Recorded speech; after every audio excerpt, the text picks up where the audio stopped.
Hello and welcome to Culture Over Coffee, a podcast focused on improving company culture and fostering employee engagement. Every week we chat with experts and thought leaders about the latest information and proven practices you can use to reduce regrettable turnover, increase productivity on your team, and retain key customers. So pour a cup of your favorite brew and join us. I'm your host, Beth Sunshine, SVP at Up Your Culture and the Center for Sales Strategy. In this episode, we're exploring how company leaders can go about building a people-first culture. And joining me to break it all down is someone who truly does put people first, Amy Bloxom, Regional Vice President at Townsquare Media. Amy shares a ton of great insights, like why it's important for employees to clearly understand expectations, how assuming positive intent can go a long way towards establishing trust, even when conflicts arise. And finally, why understanding each of your team members at an individual level is invaluable when building a culture that is truly people first. All right, well, welcome, Amy, and thank you so much for joining me today for Culture Over Coffee. Now, I've had the opportunity to work with you for a while now, but I do remember very clearly the first time we met in person at the Talent Focus Management Workshop in Dallas.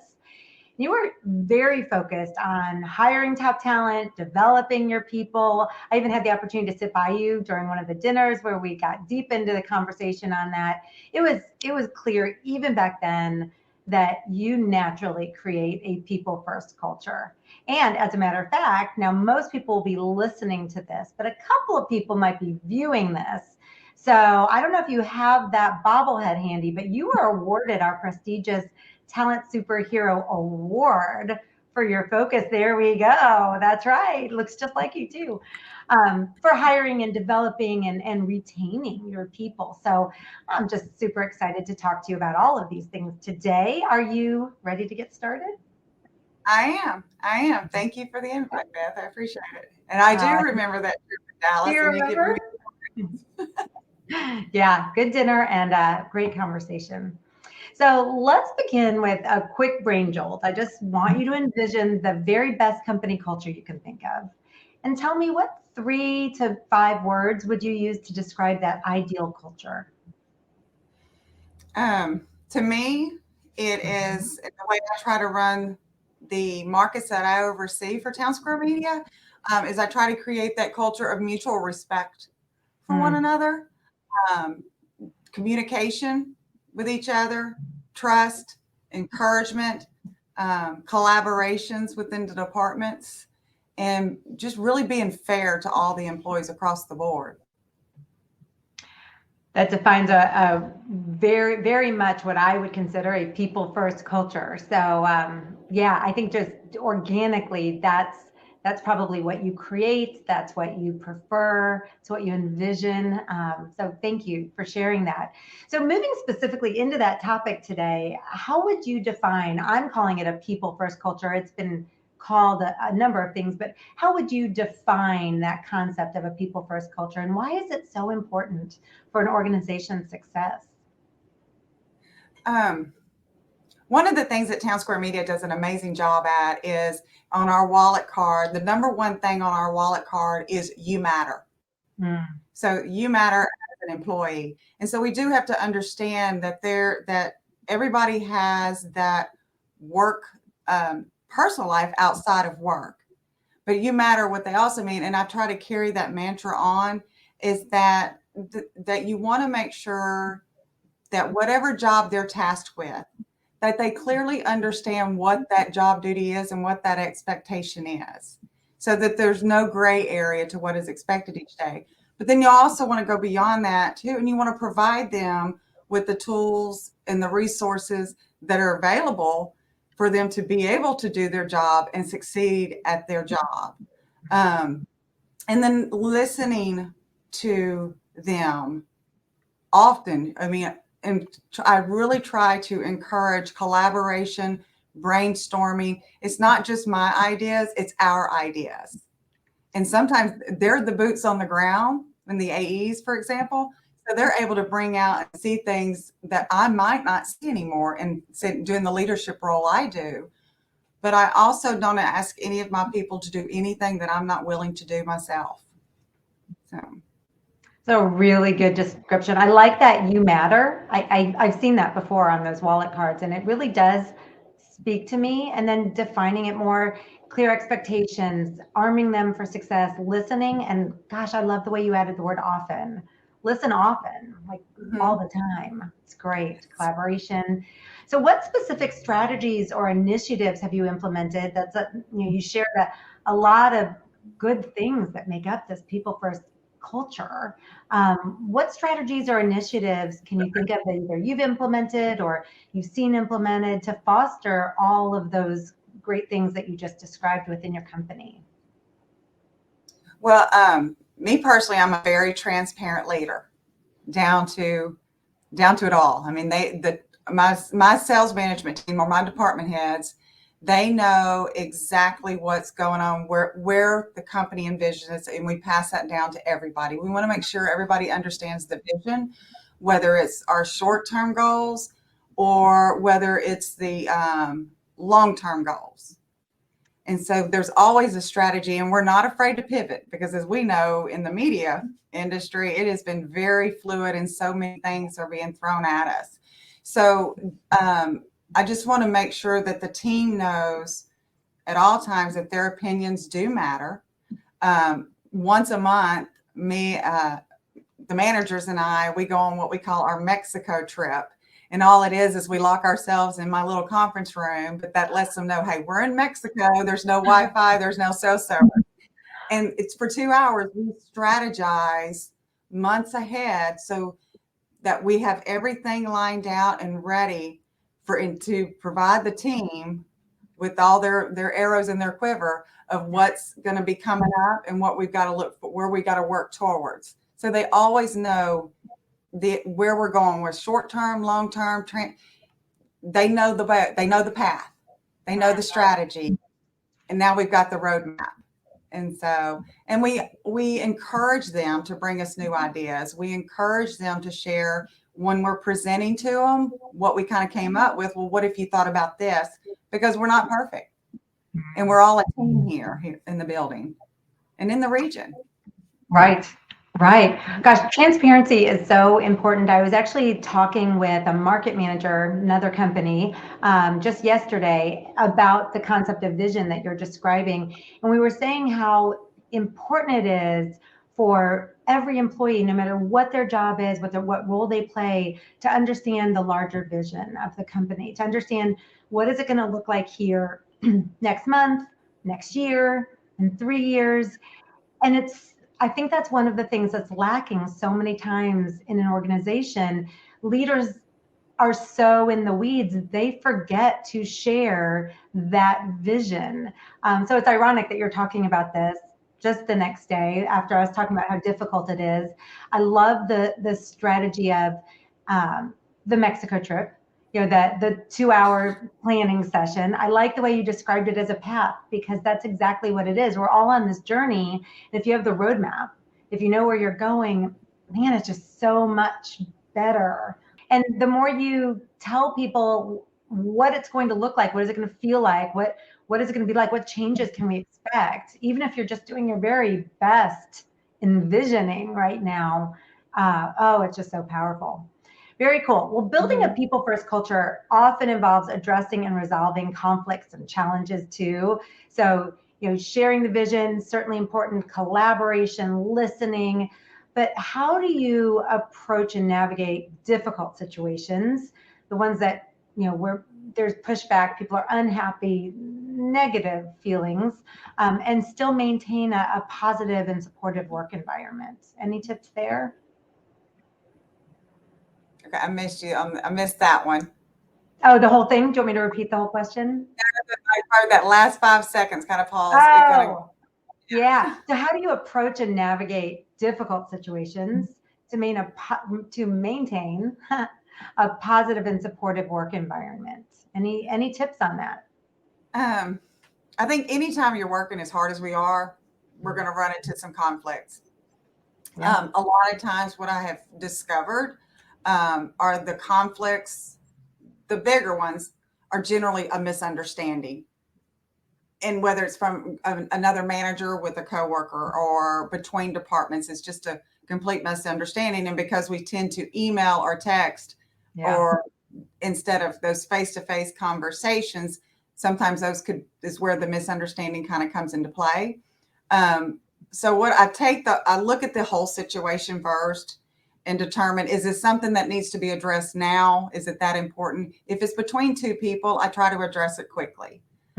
And a lot of times, matter of fact, I had a conflict within the last 2 weeks. I just called both employees in and let them tell me from both sides of what they heard, what they heard was said, or what happened. And I let each person speak, and I listen to them. And a lot of times, through those conversations of having that person tell me and then the other person tell me, they do realize it was a misunderstanding, and it kind of resolves itself. And if it doesn't, then again, I look at the incident. And if someone was in the wrong, we go ahead and address it, but they know that about me. That's how I'm going to be. I don't look at your role. I look at the event and of what happened, and what got us there. And then by the time they generally leave, all is well, and they're even working better together. But we also get them on the same page of how to communicate, because one may not be communicating the right way. And so they get to tell each other, how do you communicate better with me? I love that. Love that approach. My daughter's a kindergarten teacher, and I know a term they use in education, at least at her school, is assuming positive intent. And that's what I'm hearing from you, is the first thing you're doing is assuming positive intent. It's probably a misunderstanding. I'm hearing in everything you're describing your transparent nature. Let's bring everybody in. Let's put it on the table. Let's talk about it. Of course, I heard back you're listening, like really listen, and address the wrong. So it's, there's also the need to hold people accountable. We often, in our company, we use a tool called the user guide. We teach other people how to do this too. And a big part of that user guide is what you talked about at the end, telling people how to communicate with you. I know if you really want me to hear you, you probably need to interact with me a little differently than someone else that I might work with. So I like that you're having them share with each other. Is that something you've ever done in a large group, or is it better in a smaller conversation? If it's between two people, it's kind of that we handle it that way. If it's a bigger conflict, and maybe they don't agree with maybe the steps we're taking towards something, I'll have a conversation with everybody to see if, maybe I did make the wrong decision. I'm not afraid to admit when I make a mistake. I'm not perfect, and I will pivot if I need to. But if I know that that's the path and this is what we're going to have to do, then I just try to get them to understand the reasoning behind the decision that is being made. I can't say it always fixes a situation. They may walk away going, well, I just disagree with that. And that's okay too. We can disagree. It's all right with that. So, and I try to tell people, and most people that know me know that I'm very strong in my faith. And so a lot of times I'll give an example. I said, there's a reason God gave us 2 ears and 1 mouth. I said, he wants us to listen twice and then speak. So, love it. It's Yep, good. Empowering employees is another key aspect of a people first culture, right? Giving them the strength, the ability to work autonomously. So how do you encourage autonomy and ownership among your team members, while at the same time maintaining a sense of direction where everyone's on the same page, everyone's aligned with the company goals and that vision that you talked about earlier? Doing what we do every day, whether you're in the sales aspect of the company or if you're in the programming aspect of the company, we provide them with all the tools they need. And so with that comes training and development. And what most of the employees will see me do in this building is when we introduce a new platform for data pulling, they'll see me learning that data. They'll see me going there and finding ways to make their jobs easier. And then I'll either pass that down through my management team, or I'll actually go join a sales meeting and go, oh my gosh, let me show you what I just found. and I'm always looking for ways, because we ask them to do it. There's a lot they have to do. And so I'm looking for ways that makes their job easier. And when they see the excitement in you, and then you show them, they want to learn more. And so giving them, they have access to every platform, whether it's Center for Sales Strategy, whether it's Townsquare Analytics, whether it's Simplify, whether it's Placer Data, Distillery. And then I make sure that they're trained up and they understand those platforms so they can go out there and be those true marketing consultants. Or on the other end of the building, the contributor, the digital content creator. The support and the tools and the resources are at our fingertips to run our own business. It's provided. And Townsquare does a really great job of providing us with everything we need. It's my job to make sure that we're continually training and developing on the playbook. I love that. So and I know that about you and about Townsquare, you arm everybody, you give them everything you need, but then you teach them how to do it, and you expect them to do things the Townsquare way, or, your station's way. I love that. So how do you measure the effectiveness of your people first culture initiative? So how do you know if you're doing a good job with it? What outcomes or metrics can someone look for to gauge success there? On the local market, I look at it as a retention. I've got people that have been in this building for 30 something years. I think the youngest person in the building now is about a year into it. So retention is one thing. Most of us have been together for many years, operating under one team. So I look at that. The other thing I look at that is measurable is just how the team collaborates. You look at performance. You look at, do they come into your office and still communicate with you on a regular basis? Trust is a big thing, and that goes both ways. I look for opportunities where I see that there's a need for someone or them, and then if I know that's something I can win on, I go and get it for them, and I make sure I do it. Through Blueprint, we know what our expectations are. Blueprint, which is our CRM tool, because we're big on inspecting what we expect. And so I can look inside this tool and go, are they accomplishing? It tells me how many appointments they're running on, how many CNAs are doing. There's another dashboard I can look at as far as, are the contributors doing their post every day? So it's all measurable. And then when you see the engagement of all departments working together, what it's working. And as a company, they were big on, we do the Gallup surveys once a year we've done those a couple of times, because sometimes employees may not say something. Yeah. And they will on a survey. I also have, which I brought with me from the regional roundup that Matt spoke at, it's called a real life social media board. So where they can actually comment. Like a physical board? Yes. So, everybody gets on social media and makes comments and likes and all that stuff.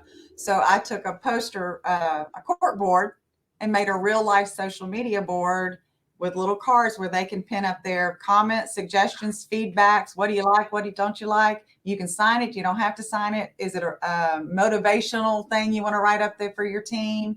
And that's down there where they can just post their notes. And then I'll go by there and I'll pull them off. And if there's something that I can fix, I'm going to fix it. Okay, that's really clever. And then it's cute. They liked it. And I've got a couple of notes up there. And then as a Townsquare Media also does, if we do have an employee leave across the company, they do exit interviews. Because they even want to know, because that having a culture in all of our markets is super important to them as well. A great culture, because it impacts the performance. Mm-hmm. It does. That's right. If you have a thriving culture, your people will be engaged. They'll show up, sleeves rolled up, and they'll perform better.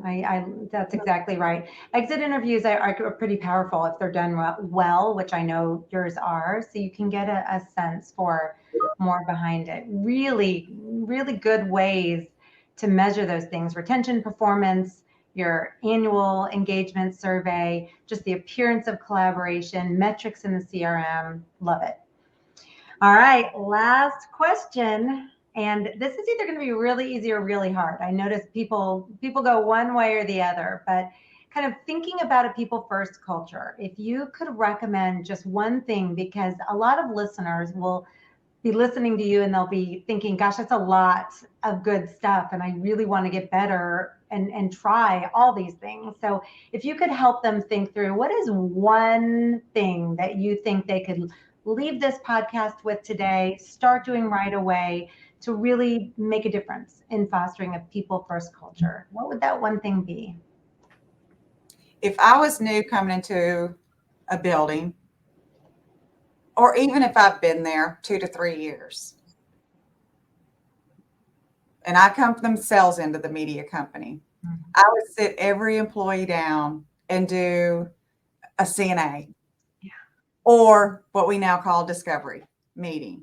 And I would find out what everything I needed to know that they're willing to share about that employee, what motivates them, what do they love about their job, what are their struggles, what is their pain point, what's keeping you up at night, and what are your 5-year goals. I would have a personal CNA discovery meeting with that each employee in the company, and knowing what their goals are. Do they want to grow? I try to ask everybody I even interview before they ever come into the building, what are your personal goals? Do you want to grow with the company professionally? Or you just want to come in and do what is expected, go home at the end of the day? Or are you looking for growth?